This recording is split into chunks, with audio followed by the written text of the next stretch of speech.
आपल्या सगळ्यांचे लाडके विठ्ठल नाना बुतकर यांनी सांगितलं, एका मागच्या व्हिडिओमध्ये सांगितले त्यांनी, की जोपर्यंत माझ्यावरती जे आरोप आहेत, जे अंकिताताई यांनी केलेले आहेत, जो काही बैल हडपण्याचा प्रयत्न केलेला त्याच्या संदर्भात जे काही बोलल्या, त्याचे काही जे पुरावे आहेत ते लाईव्ह दाखवणार आहेत नाना. नक्कीच नानांवरचे आरोप जे आहेत ते सिद्ध करणार आहेत नाना.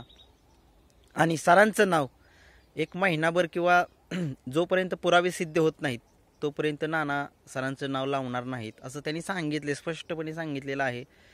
नक्कीच हे कुठेतरी थांबलं पाहिजे. तुम्ही बघितलं ज्यावेळेस नानाने सांगितलं की नाना ज्यावेळेस बैल घ्यायला गेलेले होते त्यावेळेस नानांच्या लोकांच्या वरती काही लोकांनी दबाव आणण्याचा प्रयत्न केला.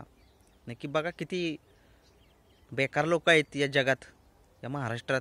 कारण एक माणूस चांगला करतोय, एक सरांचं नाव ना रक्तातलं नातं होतं, पण ते एक जीवाभावाचं मैत्रीचं नातं होतं दोघांच्यात.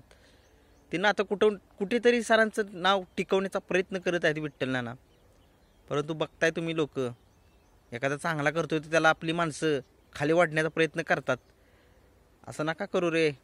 कारण तुम्हाला माहिती आहे, जेव्हापासून सर्जा गेलाय नानांच्याकडून तेव्हापासून तुम्ही बघताय सगळ्यांच्या मनामध्ये खंतच आहे की ही जोडी फुटायलाच नव्हती पाहिजे होती. पण असो, ज्यांचा होता त्यांनी विकला. आता ते सरांचं नाव कसं लागेल हेच काय समजणे झाले. कारण तुम्ही बघितलाय की आरोप जे होते नानांच्यावरती, नानांनी स्पष्टपणे म्हणजे त्यांनी सांगितलंच, माझ्यावरती बैल विकण्याचा आरोप होता, गाडी विकण्याचा आरोप होता, म्हशीचा आरोप होता, शेडाचा आरोप होता, सचिन शेठ घरत यांच्याकडून वायदीचा जो आरोप होता, ते जोपर्यंत सिद्ध होत नाही आणि त्यांनी सांगितले लाईव्हमध्ये दाखवणार आहे मी, तोपर्यंत मी सरांचं नाव लावणार नाही. नक्कीच हे लवकरच पूर्ण व्हावं आणि तुम्ही दोघांनी हे वाद आपापसात मिटवून घ्यावा. कसं आहे, लोकांच्या कसं आहे, यूट्यूब चॅनलला तुम्ही दाखवू पण नका, सांगा तुम्ही. कारण कसं होतं, वादविवाद निर्माण होतात. एवढंच मला सांगणं आहे माझ्या व्हिडिओच्या माध्यमातून, की आपला जो काय असेल वाद तुमच्या दोघांमध्ये, अंकिताताई आणि विठ्ठल यांच्यात, तो बसून मिटवा. आणि तो वाद मिटल्यात जमाचा आहे.